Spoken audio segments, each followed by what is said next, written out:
عقائد کی تعلیم، ایمانیات کا مذاکرہ، اللہ کے معرفت، نبی کی عظمت اور ان کے حقوق کا تذکرہ کہ نبی کے ہم پہ کیا کیا حقوق ہیں، یہ گھر میں کرو اور اس کے لیے مکاتب بھی قائم کرو تاکہ علماء حفاظ مکاتب قائم کریں، تاکہ گھر والے نہیں کر رہے ہوں تو کم سے کم ہم نائب نبی ہونے کی حیثیت سے اس کا کچھ حصہ تو ادا کر دیں، اپنا حق تو ادا کر دیں۔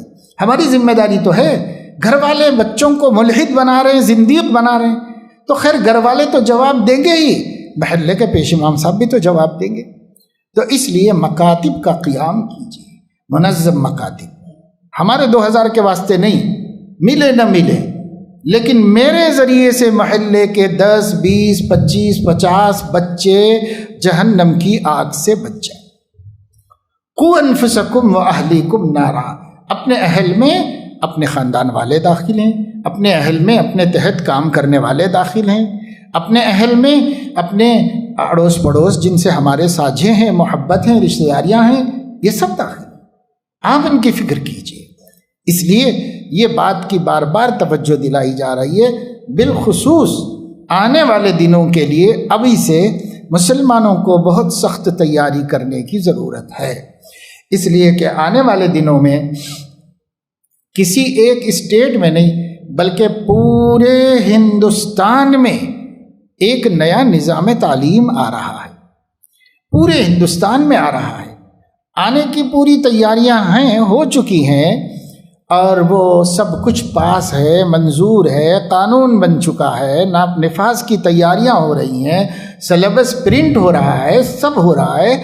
اسے ہو سکتا ہے کہ اس سال کو تو ایسے ہی ضائع کر دیا ہے، اور وہ چاہ بھی یہی رہے ہوں گے کہ یہ سال اسی طریقے سے نکل جائے، اور نیا تعلیمی سال نئے انتظامات کے ساتھ اور نئے نصاب کے ساتھ اور نئے نظام، مجوزہ نظام کے ساتھ وہ شروع کیا جا سکے۔ تو اس کی تیاریاں مکمل ہیں۔ غالب گمان یہ ہے کہ اس آنے والے تعلیمی سال سے اس نظام کو نافذ کر دیا جائے گا، یا ہو سکتا ہے آگے پیچھے ہو جائے تو 1 آدھ سال اور لگے گا، بس اس کے بعد وہ نظام نافذ ہو جائے گا۔ اس نظام میں کوئی، کہتے ہیں ماہرین کہ تعلیمی خرابی نہیں ہے، نصاب اچھا ہے، نظام اچھا ہے، ترتیب اچھی ہے، اور بچوں کے پڑھنے میں جو سہولتیں دی گئی ہیں وہ سہولتیں بچوں کو زیادہ سے زیادہ تعلیم یافتہ بنانے میں مددگار ہے، معاون ہیں۔ بہت خوبیاں لوگوں نے اس میں دیکھی ہیں، اور بہت خوبیوں کا لوگ ذکر کرتے ہیں۔ جو ماہرین ہیں، دنیا بھر کے نظاموں کے ماہرین ہیں، وہ بھی اس کی تعریف کرتے ہیں۔ تو یہ کوئی گیا گزرا نہیں ہے، اس نصاب سے وہ خطرہ نہیں ہے۔ اس نصاب میں جو روح شامل کی گئی ہے وہ روح توحید کے خلاف ہے، اور کسی مذہب والے کو کوئی خطرہ نہیں ہے، سب کے لیے وہ بہترین اچھی چیز آ رہی ہے۔ صرف مسلمان کے لیے یہ خطرہ ہے کہ ان کے بچوں کے اندر سے توحید کی اسپرٹ ختم ہو جائے گی۔ اس کا خطرہ صرف مسلمان کو ہے، وہ کسی کو نہیں۔ توحید، اس لیے کہ پورا کا پورا نظام وہ بنایا گیا ہے شرک کی بنیادوں پر، اور اس کا نام ہندوازم یا ہندو کلچر نہیں رکھا گیا ہے، کیونکہ پتہ ہے کہ اس سے کوئی قبول نہیں کرے گا، اس لیے اس کا نام رکھا گیا ہے بھارتیہ کلچر۔ یہ بھارت کا کلچر ہے، آپ بھارتی اپنے کو کہتے ہو تو ماننا پڑے گا، آپ کو اس ملک کے کلچر میں ڈھلنا پڑے گا، آپ کے بچوں کو ڈھلانا پڑے گا اس میں۔ یہ چیز انہوں نے لائی، اور اسی وجہ سے کوئی قوم متفکر نہیں ہے سوائے مسلمانوں، اور مسلمانوں کا بھی جدید تعلیم یافتہ طبقہ متفکر نہیں ہے، اس لیے کہ اس نے اس پالیسی کا جائزہ لیا ہے تعلیم کے معیار کی حیثیت سے، تو ان کو خوبیاں ہی خوبیاں دکھائی دی، اس لیے وہ بھی مخالف نہیں، وہ مسلمان بھی مخالف نہیں۔ اب صرف وہی مخالف ہیں جن تعلیم یافتہ لوگوں کو مذہب کی بھی اہمیت کا پتہ ہے، عقیدے کی اہمیت کا پتہ ہے۔ ہمارے ایسے اسکالرز اور جدید تعلیم یافتہ لوگ، ان لوگوں کو فکر ہو گئی ہے، اور انہی کے سمجھانے سے ہم علماء نے سمجھا ہے کہ اس میں یہ خطرہ ہے، اور یہ خطرہ بہت بڑا خطرہ ہے، معمولی خطرہ نہیں۔ اب آپ دیکھ رہے ہیں یہ حکومت جو بل پاس کرتی ہے قدم پیچھے اب تک تو نہیں ہٹائی ہے۔ یہ ایجوکیشن پالیسی میں بھی وہ نہیں ہٹائے گی، یہ بہت سوچ سمجھ کر منصوبہ بند طریقے پر وہ آئے ہیں سامنے، یہ قدم پیچھے نہیں ہٹائیں گے۔ گھٹنے ٹکوا رہے ہیں کسانوں کے، اور اب ان میں پھوٹ ڈالی جا رہی ہے۔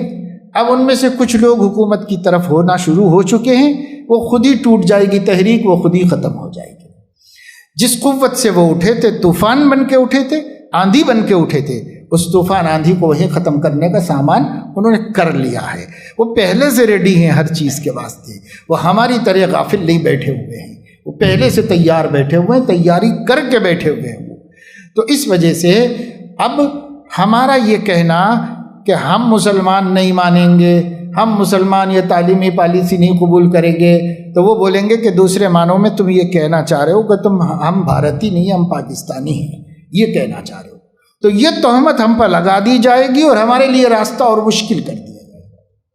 اس لیے اب مسلم بچے وہی پڑھیں گے، اور وہی پرائیویٹ اسکولوں میں پڑھانا ہوگا اور وہی سرکاری اسکولوں میں پڑھانا ہوگا۔ آپ کے لیے بچنے کا کوئی راستہ نہیں رہے گا۔ کیا کیا جائے؟ کیا ایمان کا سودا کر لیں گے؟ کیا توحید سے ہاتھ دھو لیں گے؟ کیا 25 کروڑ مسلمانوں کی کم از کم 15 کروڑ بچوں کو جہنم کی طرف جانے کے لیے دے دیں گے؟ کیا کریں گے؟ نہیں مانیں گے، ممکن نہیں ہے۔ تبدیلی چاہیں گے، ممکن نہیں ہے۔ تو ہوگا کیا؟ اس کے لیے واحد راستہ اگر اب باقی رہ گیا ہے توحید، رسالت، عقیدہ، ایمان کی سلامتی کا، تو صرف ایک ہے اور وہ ہے مکاتب کا سسٹم، اور کوئی راستہ نہیں۔ مکتب مضبوط کیجئے، مکتب چل۔ اب صورتحال یہ ہے کہ مدرسہ کھولنا ضروری نہیں ہے، مکتب کھولنا ضروری ہے۔ مدرسے کی تعلیم فرض کفایہ ہے اور مکتب کی تعلیم فرض عین ہے۔ فرض عین کی طرف توجہ دیجیے۔ ہنگامی اوقات میں سب کو بسا اوقات اپنا کام چھوڑ کے بھی دوسرا کام کرنا پڑتا ہے۔ کتنے ناظم خالی بیٹھے ہوئے ہیں، کیوں نہیں مکاتب قائم ہوتے؟ اور کتنے لوگ علماء بیکار ہیں، کیوں نہیں مکتب قائم ہوتے؟ 8 مہینے ہم کو ملے، 8 مہینوں میں ہم قوم کے بچوں کو کہاں سے کہاں پہنچا دے سکتے تھے اگر ہم مکتب کی محنت کر لیے ہوتے اس کے اوپر۔ تو نہیں، ہم نے نہیں کیا۔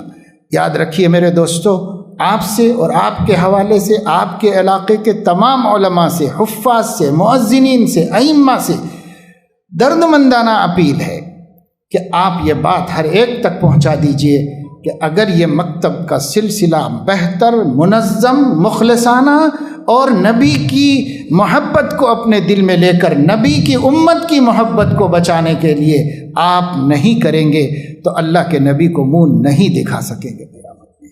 یہ اتنی بڑی ذمہ داری ہے۔ اب دوسرے کام کم کیے جا سکتے ہیں، دوسرے کاموں کی زیادہ فکر اب نہ کریں تو چلے گا۔ اب اس کی فکر ہو کہ ملت کی نئی نسل کا ایمان ہم مکتب سے بچا کر اسکول بھیجیں۔ اگر یہ مومن بن کر نہیں جائیں گے تو مشرک بن کے واپس آئیں گے۔ یہ صورتحال وہاں پر ہو چکی ہے، اس کا انتظار ہے۔ اب اس کا کوئی ٹکراؤ نہیں ہے، ٹکراؤ کر بھی نہیں سکتے، مقابلہ نہیں ہو سکتا اس کا۔ اس لیے جو اپنے ہاتھ میں ہے کرنے کا ارادہ کر لیجئے، چاہے وہ عالم بھی نہ ہو، چاہے وہ حافظ بھی نہ ہو، مگر آپ کی گلی میں مکتب چلتا ہے یا نہیں چلتا ہے؟ آپ کی گلی کے کل بچے مکتب کو جاتے ہیں کہ نہیں جاتے ہیں؟ آپ چاہے حافظ نہ ہو، عالم نہ ہو، لیکن اپنی گلی کی فکر کیجیے، اپنی گلی کے حد تک فکر کر لیجیے، میری گلی کے بچے مکتب جاتے ہیں کہ نہیں جاتے ہیں، اس کی فکر کیجیے، ورنہ یہ طوفان ہے، طوفان ہے، اور بہت بہت خطرناک طوفان ہے۔ اور وہ سونامی آئی تھی ہوگی تو آ کر کے کچھ لوگوں کو ہلاک کر کے گئی ہوگی، جو ایمان پہ مرے جنت میں گئے، اور جو بے ایمان میں گئے اپنے انجام کو گئے۔ اتنا ہی تو ہوا۔